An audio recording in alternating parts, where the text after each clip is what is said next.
A real love emanates from knowledge. It, in essence, is the expression of knowledge.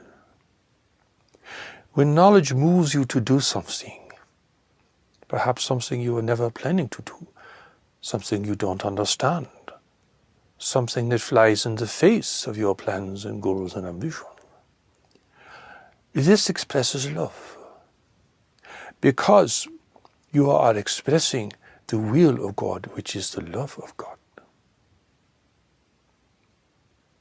For God's love is not separate from God's will. God does not think like your intellect thinks. Happy one day, sad the next. Happy with this, angry with that. Cruel and punishing over those who make mistakes or who live in error.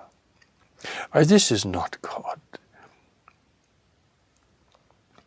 This is the human mind projecting a human mind onto God. And projecting onto God human feelings and grievances.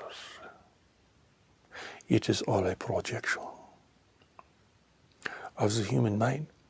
But God is beyond all this. And the love and will of God is beyond all this. So if you live in your personal mind, or what you could call your surface mind, well, all your notions of God are associated with your personal mind. We think God is just a super personality, a huge, gigantic intellect, but an intellect that is subject to fear and anxiety, to hatred and recrimination, to judgment and punishment, to fixed ideas, to righteousness and heresy. This is a God that people think thinks like them, acts like them, behaves like them.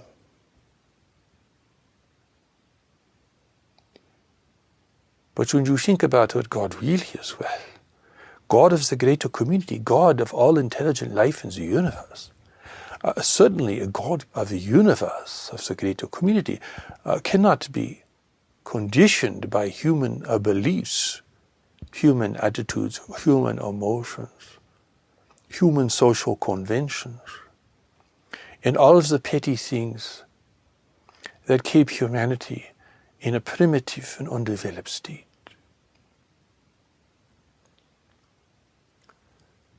If God is God of the greater community, then God is the author of countless forms of intelligent life, of countless worlds where intelligent life has evolved. God is the author of evolution. God is the author and source of the expansion of the universe. God is the author of all scientific truth.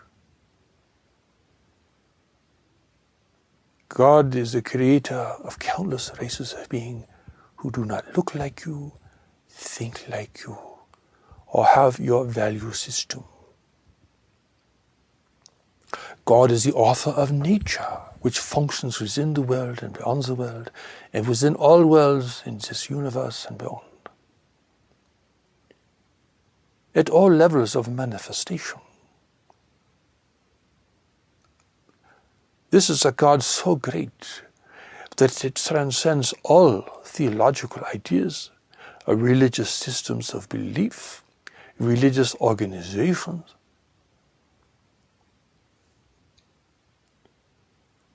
It is better to set aside your ideas of God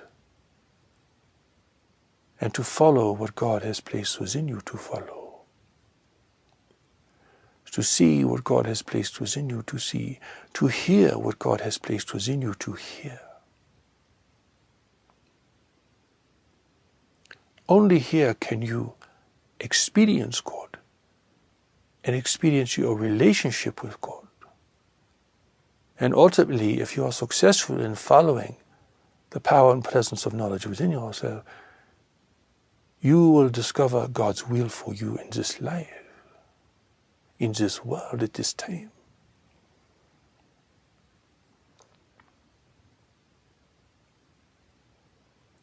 Because you cannot understand God, it also means you cannot understand God's will. It also means you cannot understand God's love. It's the love of God. But you can experience these things because God has given you a deeper, greater mind. It's the mind of knowledge. You can speculate, you can theorize, you can establish elaborate systems of thought, elaborate mental constructions. But if you cannot experience the movement of knowledge in your life, the wisdom of knowledge in your life, which is giving you counsel all along, counsel which you cannot hear, counsel which you do not respond to, because your attention is fixated on the suffer, on your intellect and on your perception of the world. If you can't feel this deeper movement, well, God is foreign to you. God is an idea which you can either accept or set aside.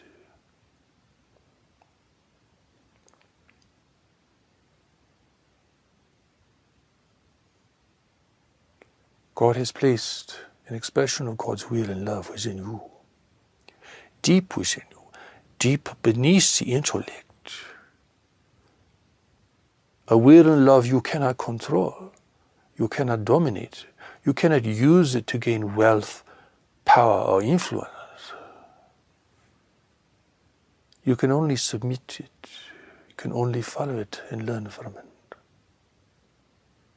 And carry out what it gives you to do to re-establish your life, to rebuild your mind, to rebuild your health, to refocus your life, to re-establish a greater set of priorities for yourself, and with them a greater opportunity for relationship with others.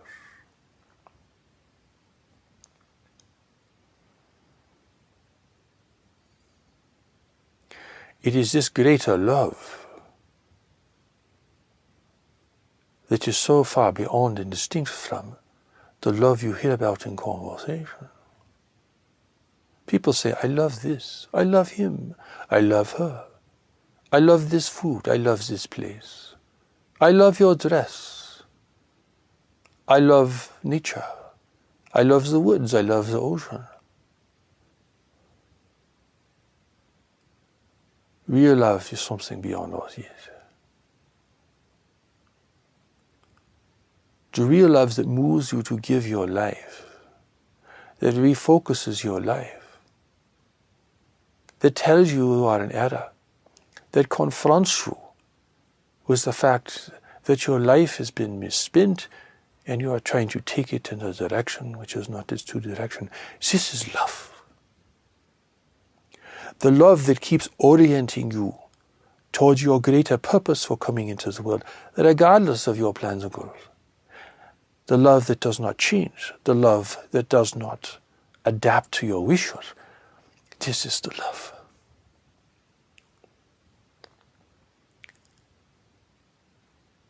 At times it is confronting and challenging, and you feel it is just too much.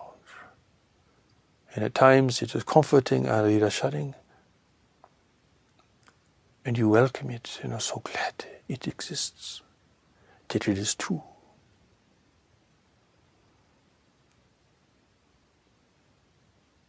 This is the great love.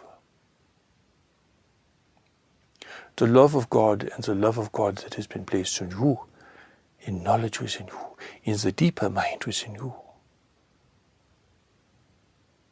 This deeper mind is here on a mission, it is here on a purpose, for you have come into the world on a mission for a purpose, to do specific things with specific people.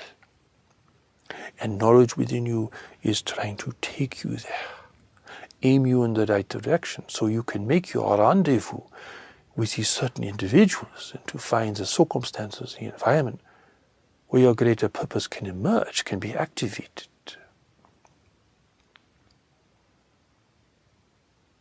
While people are making elaborate plans and are really enforcing what they are doing and what they believe, knowledge within them is trying to take them somewhere.